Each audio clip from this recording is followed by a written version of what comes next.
What up, YouTube? Nitro Kid. It's a quick video. Just want to talk about these 1/16 scale Nitro RC cars. So basically, these cars are pretty cool. I'm not gonna lie. I've had a lot of fun with them. I've owned them for a couple weeks now. I just want to touch on a few key things about them. However, so here is the engine that goes in one of the cars that I own. Oops, dropping stuff. So here it is. These are the engine mount screws, pull start. You see how things are Phillips. I'm used to hex, but that's all right. Got the rotary carb and whatnot. See another Phillips for the flywheel as well. Anyways, so one thing I want to talk about this engine mount real quick. So if you look here, there's some Phillips right here, and on the other side. So basically, you're better off not taking these out because the pattern on them is so small that it's easy to strip. So just leave these on, and anytime you're going to take this engine off, just take it off from the bottom. With my 1/10 scale, this is the reason why I'm saying it, because with my 1/10 scale, I usually take these off when I want to take the engine off, clean it or whatever, because I do that often with my RC cars. And so I take them off from here just so I don't mess up the mesh, because when you pull the bottom screws off, now your mesh is, you're gonna have to remesh it, make sure it's perfect, otherwise you're gonna strip your spur gear, or just bad stuff is gonna happen. So with this one, I recommend leaving the top screws on and taking it off from the bottom and just suck it up and remesh it, excuse me. So just wanted to touch on that. Also, another thing I wanted to touch on that I think I touched on in the past is this differential gear, the main differential gear. This is a stripped one. They strip really easy.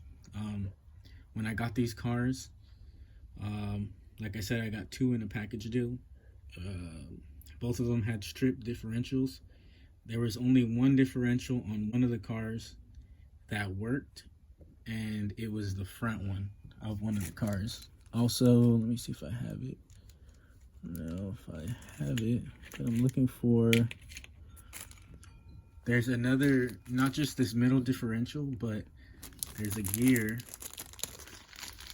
I forgot what they call it, what exactly it's called, but each differential is driven by this piece, right?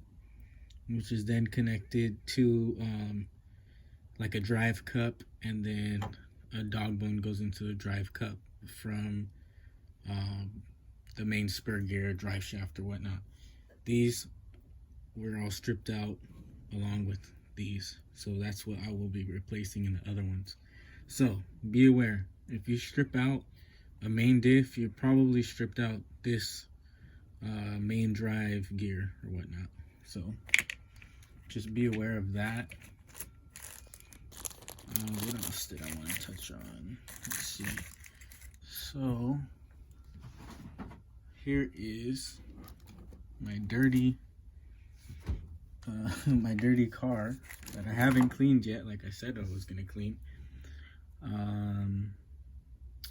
Trying to think of, okay, so the battery packs that it comes with, I think like I said, I've mentioned this in the past, but it comes with the AAA, 4 AAA battery pack. I guess some people might not mind it, however I did.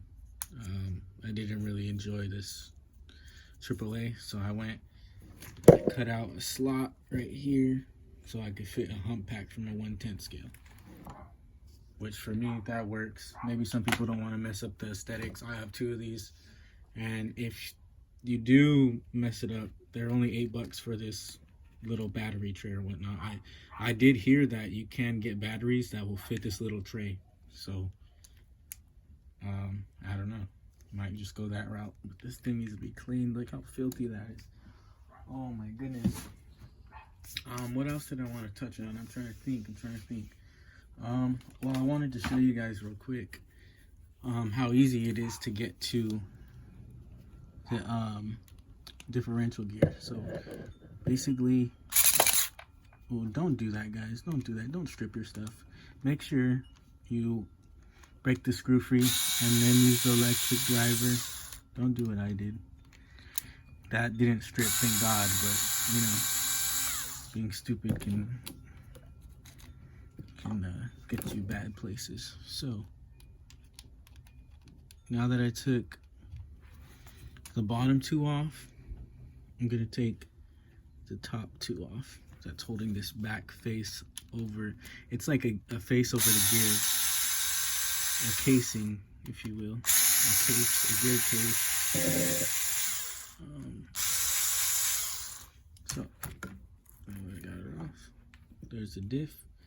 You could pull it. So you can pull the diff out if you want. I'm not gonna pull it because I don't need to, or at least not yet. So that being said, I'm gonna put this on. Not here though. I'll do this later. Also, I wanted to tell you guys, make sure if you buy used, always rip your engine apart and clean it.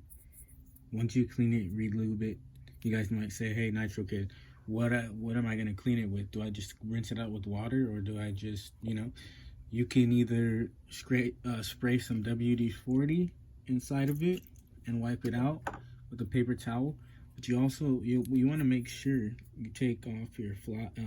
You want to make sure you take off your clutch bell, your flywheel, and then inside of that, inside of the engine, you want to take out your bearings and your crankshaft and your piston sleeve, you know, rod, all that. Clean everything with what is that? Brake parts cleaner. If you don't have any of that, you can find that at AutoZone or O'Reilly's, wherever.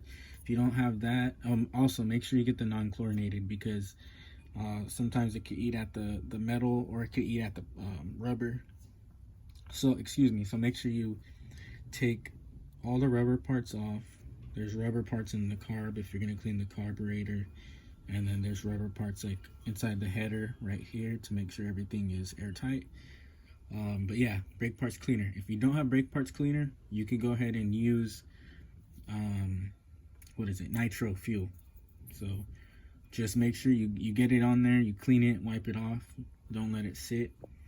And like I said, don't let it touch any of the rubber parts. I've soaked a carburetor in nitro and in brake parts cleaner on accident with the rubber on, and the rubber it falls apart. It becomes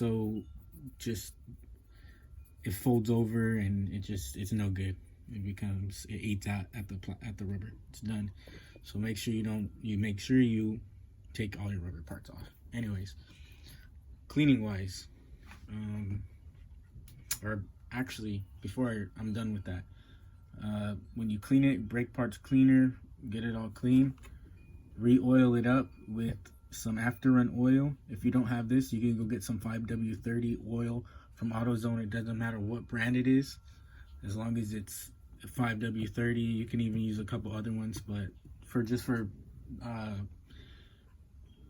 sake of time and effort, you can just use 5W30 or transmission oil, sweet synthetic, and mix them. That's what I'm gonna do. This is my Hobbyco after run oil. Once I'm done with this bottle, which there's only probably this much in it, I'm gonna go ahead and go to AutoZone or O'Reilly's and just go pick up some 5W30, whatever's on sale, and then refill this bottle. I always use this after I clean out my engines. I always use it to lube up the crankshaft, the rod, the piston, the sleeve, everything that goes in the engine. I use this to lube it back up before I put the engine back together. You could be extra generous with it. Just don't use too much, because when you're going to first restart your engine, the oil takes a little bit of a toll on your glow plug, and your glow plug, the life of it will go out if you're always using too much oil. But too much oil doesn't hurt your engine. So that being said, cleaning wise, that's not in the engine, because we don't want water. So on the outside, you could use water and soap. This is what I used on power wash. And just a spray bottle from Dollar Tree, like this. And I'll go ahead and, of course, I'll plug the carb up, and I'll plug the exhaust hole. Glow plug obviously is plugging that hole. And I'll go ahead and spray it down. And I got a brush from, I think this was from Walmart. It was like $2. You can get this at Dollar Tree for like $1. You just clean it. Spray it down, like I said. It's on power wash. Spray it down, let it sit for like a minute to eat out, you know, all the grease and stuff, and then you just brush it off. This is a really firm brush, so it doesn't scratch, but it gets in there. I even recommend going and getting airplanes. I even recommend going and getting a wire brush or metal wire brush to clean some of the, you know, the heavy parts. This is also what I use as a toothbrush. And what I did is I took a lighter here and I waited till it got hot, a little bit hot and melted. And I just bent it back. This helps me get into, you know, into the tough places. If it was straight, you know, you have to be all, but this helps me get in there and all in here. It just helps you. You could bend it all the way, more or less, whatever you want to do. Highly recommend custom bending your toothbrushes and stuff, your old ones. So, that being said, I'm gonna make a more in-depth video. More in-depth video on cleaning and how I clean, and I'm gonna show you exactly how I do it. I also use an air compressor. Recommend everybody getting an air compressor. I have a small 3-gallon one from Harbor Freight. It only costs like $60, so go that route. It doesn't hold a ton of air, but it gets the job done, especially for RC, and it's small. If you have more money, more space, go ahead and go 10-gallon, you know, whatever.